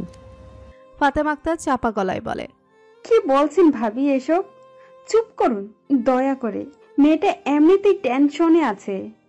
চুপ করো তো এখন ফাতেমা, যেটা চোখে দেখেছি সেটা বলবো না? আর অয়ন্তকে তো ওইসব কথা শুনতে হবে। অয়ন্ত এসব কথা শুনে দাঁতে দাঁত চেপে ধরে, তড়াক করে বসা থেকে উঠে চিৎকার করে বলে, চুপ করো তোমরা সবাই, চুপ করো। এখানে কি হচ্ছে? কি হচ্ছে এখানে? সার্কাস? যে সবাই এখানে এসে ভিড় জমাচ্ছ? বেরিয়ে যাও সবাই এই বাড়ি থেকে, এই মুহূর্তে বেরিয়ে যাও। ফাতেমা আক্তার বিস্মিত নয়নে মেয়ের দিকে তাকায়। মেয়ের 22 বছরের জীবনে আজ পর্যন্ত কারোর সাথে কোনো খারাপ ব্যবহার তো দূরে থাক, এভাবে উচ্চস্বরে কথা বলেনি। আজ সেই শান্তশিষ্ট মেয়ে কিনা এভাবে সবাইকে বলল। প্রতিবেশীরা হতবাক হয়ে অয়ন্তীর দিকে তাকিয়ে আছে। তাদের চেনা অয়ন্তী যেন হঠাৎ করে অন্য এক অচেনা অয়ন্তী হয়ে গেল। তাদের মুখে কোনো কথা নেই। একজন প্রতিবেশী কিছু একটা বলতে নিলে অয়ন্তী ভরাট গলায় বলে ওঠে, আর একটাও কথা নয়, এক্ষুনি চলে যাও এখান থেকে। তোমাদের এই কুটুক্তি শুনতে আমার একদম ভালো লাগছে না, একদম না। প্রতিবেশীরা আর কিছু না বলে একরাশ বিরক্ত নিয়ে চলে গেল। প্রতিবেশীরা চলে যেতে অয়ন্তী ধপ করে আবারও বসে পড়ে। ফাতেমা আক্তার মেয়ের কাছে গিয়ে বলেন, ঠিক আছে অয়ন্তী? অয়ন্তীর দীর্ঘ নিঃশ্বাস ছেড়ে বলে, ঠিক আছে আমি মামুনি। এমন সময় লিজা দৌড়ে আসে। লিজাকে এভাবে দৌড়ে আসতে দেখে ফাতেমা আক্তার চিন্তিত গলায় বলেন, কি হয়েছে লিজা, এভাবে দৌড়াচ্ছিস কেন? লিজা হাঁপাতে হাঁপাতে বলে, চাচি জলদি গিয়ে টিভিটা অন করেন, জাহিদ ভাইকে দেখাচ্ছে। লিজা মুখে জাহিনের নামটা শুনে অয়ন্তী বসা থেকে দ্রুত পায়ে ঘরে গিয়ে টিভি অন করে। ফাতেমা আক্তার আর লিজা ও পেছন পেছন যায় অয়ন্তীর। অয়ন্তী সরল গলায় বলে, কোন চ্যানেলে দেখাচ্ছে ওনাকে? লিজা অয়ন্তীর কাছ থেকে রিমোট নিয়ে চ্যানেল চেঞ্জ করে দেয়। ভেসে ওঠে জাহিনের মলিন মুখখানা। খবরে দেখাচ্ছে শেখ অরহান ফাউন্ডেশনের আগুন ধরার চিত্র। অয়ন্তী ধপ করে চেয়ারে বসে পড়ে। কি থেকে কি হয়ে গেল এটা? এবার কি হবে? মেয়র খলিল তালুকদার পায়ের উপরে তুলে চা খাচ্ছে আর খবর দেখছেন। চোখ মুখে ফুটে আছে আনন্দের ছাপ। উনি যা চেয়েছিলেন তাই হয়েছে। জাহিনের ক্ষতি করতে তিনি সক্ষম হয়েছেন। এমন সময় সাদিক আসে আর প্রস্তুত তীর ছুড়ে দেয় খলিল তালুকদারের দিকে। আব্বা, এই শেখ আরহান ফাউন্ডেশনে আগুন লাগার পেছনে কি আপনার হাত আছে? খলিল তালুকদার ছেলের দিকে ছোট ছোট চোখ করে তাকিয়ে বলেন। তুই কি আমাকে প্রশ্ন করছিস সাদিক? প্রশ্ন নয় আব্বা, আমি জাস্ট জানতে চাইছি, যদি আপনি এই কাজটা করে থাকেন তাহলে কাজটা একদম ঠিক করেননি আব্বা। খলিল তালুকদার ছেলের কথা শুনে রেগে গেলেন। এখন কি তুই বলে দিবি কোন কাজটা ঠিক আর কোন কাজটা বেঠিক? না আব্বা, এতটা সাহস নেই আমার এটা করার। কিন্তু এই যে এই আগুন লাগার জন্য এতগুলো কম্বল পুড়ল, সেই কম্বলগুলো কিন্তু গরিব মানুষদের জন্য ছিল আব্বা। আপনি কিন্তু তাদের হক মেরে দিলেন আব্বা। তাতে কিন্তু আমার জানা মতে আপনার কোনো লাভ হয়নি। জাহিন ভাই কিন্তু ঠিকই তার এই ক্ষতিপূরণ করে ফেলবে। কিন্তু আব্বা, একটা কথা আছে, আল্লাহ হক নষ্টকারীদের সাময়িকভাবে ছাড় দিলেও তাদের শাস্তি অবধারিত। খলিল তালুকদার তেতে উঠে বলেন, এই যা তো এখান থেকে, একদম হাদিসের জ্ঞান দিতে আসবি না আমাকে। সাদিক তপ্ত নিঃশ্বাস ছেড়ে চলে যায়। তার আব্বা ক্ষমতার লোভে পড়ে গেছে। এখন সে ক্ষমতা ধরে রাখার জন্য যা খুশি তাই করতে পারে।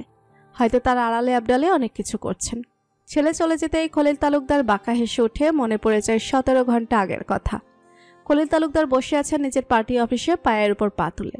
ওনার মুখোমুখি হয়ে বসে আছে আতিক হাসান। আতিক টেবিলের উপরে থাকা জিনিসগুলো নাড়িয়ে চাড়িয়ে দেখছে। খুব আগ্রহ নিয়ে সামনে যে একজন জলজান্ত মানুষ বসে আছে সেদিকে তার কোনো খেয়াল নেই।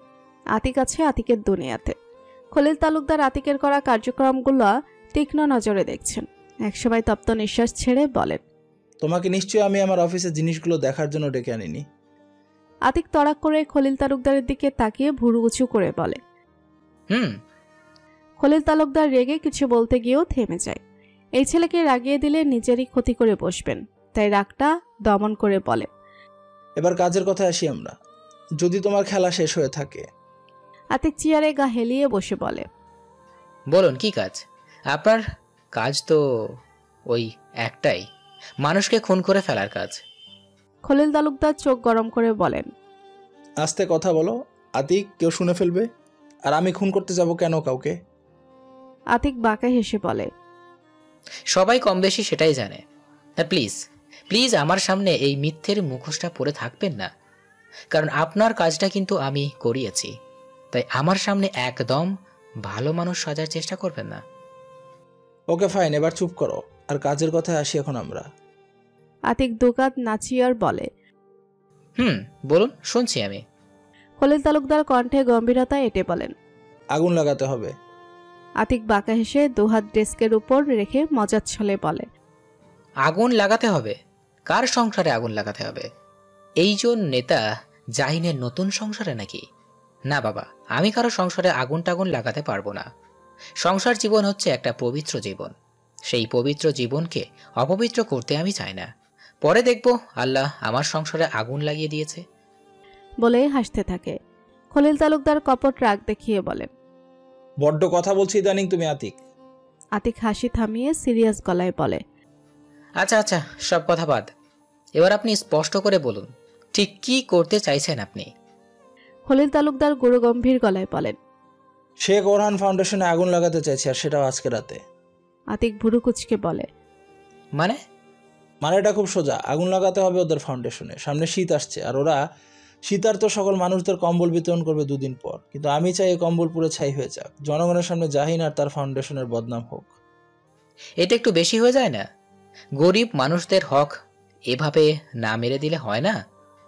তোমাকে এই নিয়ে এত চিন্তা করতে হবে না, এর ক্ষতিপূরণ আমি দিব, আর নামও হবে আমার জনগণের কাছে। সবই বুঝলাম, কিন্তু কম্বল পুড়ে যাওয়াতে বদনাম হবে কি করে ওদের? খলিল তালুকদার কুটিল হেসে বলে, বদনাম করবে তোমার লোকেরা এটা বলে যে শীতার্ত মানুষদের কম্বল যাতে না দিতে হয়, তাই নিজেরাই পুড়িয়ে ফেলছে কম্বল। আতিক বিরস কণ্ঠে বলে, এটা কেউ বিশ্বাস করবে না। তার চেয়ে ভালো শুধু আগুন লাগিয়ে দিই, বদনাম করার দরকার নেই। খোলেক তালুকদার কিছুক্ষণ চুপ থেকে বলে, ঠিক আছে, তাহলে শুধু আগুন লাগিয়ে দাও। আতিক ডান হাতের পাতা চুলকাতে চুলকাতে বলে, কত পাবো আমি এই কাজে? তোমার যত চাই তত। আতিক চেয়ারের হাতলে বাড়ি দিয়ে বলে, ঠিক আছে, কাজ হয়ে যাবে। আর একটা কথা, এই কাজটা ভোরের দিকে করবে। আতিক ভুরু কুচকে বলে, কেন? কারণ ভোরের দিকে সিকিউরিটি গার্ড চলে যায়, সেই সুযোগটাই তোমাকে কাজে লাগাতে হবে।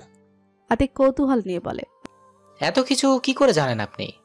বিরোধী দলে সব খুঁটিনাটি জানতে চায়। আতিক মাথা নাচাতে নাচাতে বলে, বুঝলাম, কিন্তু আপনি মনে হয় একটু বেশিই জানেন। ঠিক আছে, তাহলে কাজটা করার পরেই তুমি টাকাটা হাতে পাবে, তার আগে নয়। আতিক বসা থেকে উঠে দাঁড়িয়ে বলে, আপনি নিশ্চিন্ত থাকতে পারেন, কাজ হয়ে যাবে আপনার। কথাটা বলেই আতিক চলে যায়। খলিল তালুকদার আয়েশ করে চেয়ারে হেলান দিয়ে বসেন। অতীতের চিন্তা থেকে ফিরে আসেন বর্তমানে, আর মনে মনে বলেন, যাই না, এক এক করে তোমার সবকিছু কেড়ে নিব। খুব উঠছিলে না, এবার দেখি কি করে তুমি ক্ষতিপূরণ করো। জাহিন নিজের পার্টি অফিসে বসে আছে, চোখ দুটো বন্ধ করে চেয়ারে মাথা হেলান দিয়ে চোয়াল শক্ত করে রেখেছে। চোখ বন্ধ অবস্থায় বোঝা যাচ্ছে দু চোখের মনে স্থির নয়। নুহাস নিঃশব্দে কেবিনে প্রবেশ করে হাতে খাবার নিয়ে কিছুক্ষণ জাহিনের দিকে তাকিয়ে থেকে জিহ্বা দ্বারা নিচের ঠোঁট ভিজিয়ে বলে, ভাই। নুহাসের কণ্ঠস্বর শুনে জাহিন চোখ মেলে তাকায়। জাহিন সোজা হয়ে বসে বা হাত দ্বারা চোখ দুটো কষলে নেয়। খুব জ্বলছে চোখ দুটো তার। ইচ্ছে করছে ঠান্ডা পানি দিয়ে চোখে ঝাপসা দিতে, তাহলে যদি চোখ জ্বালাটা একটু কমে। চোখ কসলাতে কসলাতে জাহিন শান্ত গলায় বলে, ঠান্ডা পানি নিয়ে আয় আমার জন্য। কথাটা বলে চোখ মেলে তাকায় নুহাসের দিকে। নুহাসের হাতে খাবারের প্যাকেট দেখে ভুরু কুচকে বলে, এসব কি? নুহাস ডেস্কের উপরে খাবারের প্যাকেট রেখে বলে, তোমার খাবার সকাল থেকে কিছু খাওনি তো, তাই নিয়ে আসলাম। জাহিন ক্লান্ত গলায় বলে, আগে ঠান্ডা পানি নিয়ে আয় আমার জন্য। নুহাস চলে যাওয়ার জন্য উদ্যত হতে নিলে কিছু একটা মনে পড়তে থেমে যায়। নুহাসকে থেমে যেতে দেখে জাহিন পুনরায় বলে, কিছু বলবি? আসলে ভাবি ফোন দিয়েছিল। জাহিন ভুরুদাই কুচকে বলে, ভাবি? কার ভাবি? আমাদের ভাবি মানে অয়ন্তী ভাবি। অয়ন্তীর নামটা শুনে জাহিন বিস্মিত হয়ে বলল, অয়ন্তী তোকে ফোন করেছিল কখন? একটু আগেই, আর ভাবি বলল তোমাকে খাওয়ানোর জন্য। আর একটা মজার বিষয় কি জানো, বড় মা ফোন করে তোমার খবর নেওয়ার পরই ভাবির কল আসলো তোমার ফোনে।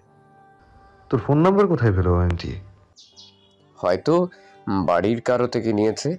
আমি বলেছিলাম ভাবিকে তোমাকে কল করার জন্য, কিন্তু হয়তো কোনো জড়তার কারণে তোমাকে কল করতে চাইছে না।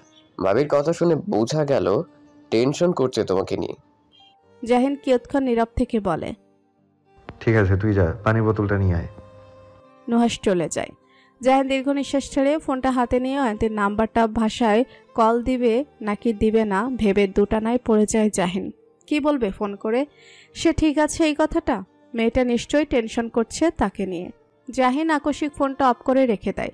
পরক্ষণে আবারও ফোনটা অন করে কোনো দিক বেদিক না ভেবে অয়ন্তীকে কল করে। 2-3 বার রিং হওয়ার পরপরেই ফোনটা পিক হয়, কিন্তু কোনো আওয়াজ আসে না। বেশি আসে কারো প্রগাঢ় শ্বাস প্রশ্বাসের শব্দ।